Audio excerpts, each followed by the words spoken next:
Sau, tại sao con trai một số vùng lại không được ăn tim, phổi, con dâu lại không được trèo lên gác?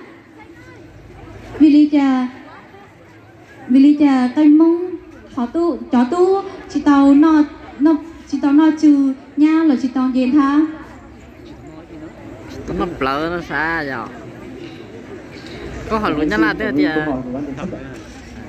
sau đây em xin phép được trả lời câu hỏi của mình.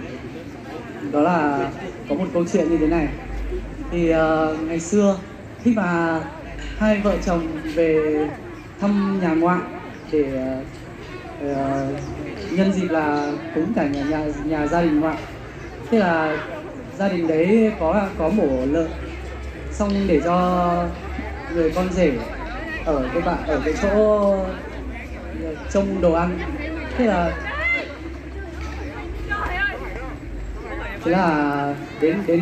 đến lúc mà lấy cái đồ ăn của lấy con lợn ra để bày chuẩn bị làm cái việc cúng, thì là họ không nhìn thấy cái tim của con lợn nữa.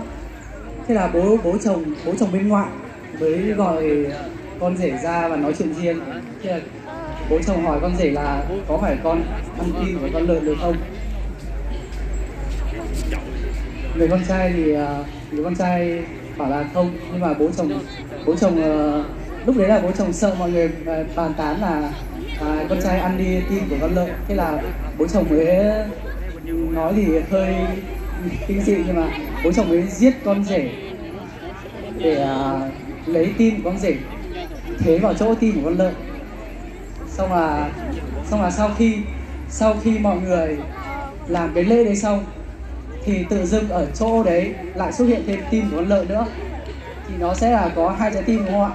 Thì là mọi người bắt đầu nghi ngờ, xong gọi tất cả mọi người tập trung lại thì mọi người thấy là thiếu con rể. Sau đấy thì mọi người mới biết câu chuyện là mọi người mới hỏi thì mới biết câu chuyện là do bố chồng giết con rể để lấy tim của con rể để vào chỗ con lợn, nhưng mà lại không ai biết rằng tại sao cái lúc đấy lại không thấy tim con lợn mà về sau lại có hai trái tim. Nên là họ bắt đầu bàn tán, bắt đầu sợ, và từ đấy về sau thì tất cả những người con trai đều ở một số vùng đều không được ăn tim phổi của con lợn ạ. Trên đây là câu trả lời của em.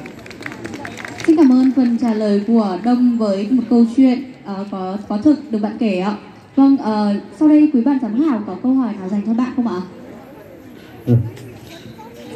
Xin hết thì cảm ơn Đông và các bạn đã hoàn thành cái phần thi của mình. Có lẽ là Đông hơi hồi hộp, đây là cũng hơi nhầm một tí là bố vợ, không phải là bố chồng. Thì chắc là cũng hồi hộp một tí, thì cũng chia sẻ mọi người như vậy. Và văn hóa của người Mông thì cũng khá là phong phú, và mấy một vùng thì có những cùng một cái cốt truyện nhưng mà nó sẽ có nhiều mắt xích với nhau. Nhưng mà anh cũng không có nhiều câu hỏi, nhưng mà cái phần thi của Đông cũng nhẹ nhàng, nên là thêm một ít câu hỏi nhỏ nhỏ. Thì như mọi người thường thấy thì tộc dân của người Mông cũng là một cái sự phức tạp, tức là có những người ở vùng này thì họ gọi người Mông, có những người thì gọi là Hơ Mông, có những người thì họ gọi là Hơ Mông nữa.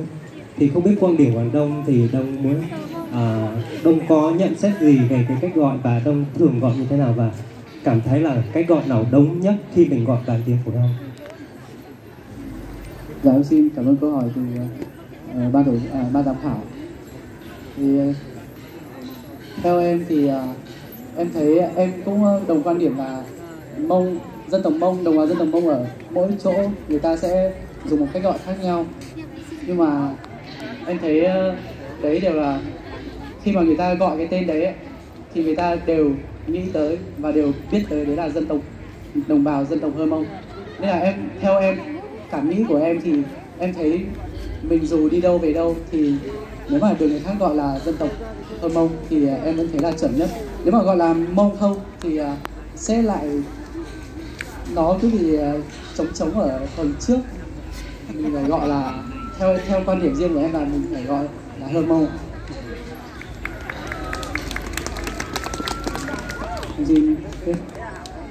Dạ vâng, sau phần trả lời của bạn thì không biết anh Bình hay là các vị giám khảo khác có ai có muốn chia sẻ thêm hay là có muốn hỏi thêm không ạ? Chắc là câu hỏi của Đông cũng khá là ấn tượng, nhưng mà theo quan điểm của anh thì và cũng gọi là với một số cái thủ tục được chấp nhận từ phía các cơ quan có thẩm quyền thì mình nên gọi là người Mông, vì chữ H đầu tiên đó là âm gió trong cái tên tộc dây của người Mông. Giả sử như mình gọi bằng tiếng Mông thì cái hồi thì cái giò Mông, cái chỉ hồi thì cái giò hơn Mông, đúng không? Thì từ tiếng Mông thì cái dịch qua tiếng Việt thì cũng là người Mông, thì đó là một cách gọi mà có thể là tốt nhất. Vâng, em xin cảm ơn. Xin cảm ơn giám khảo Sùng Sa Bình và xin chúc mừng Đồng đã hoàn thành phần thi của mình ạ.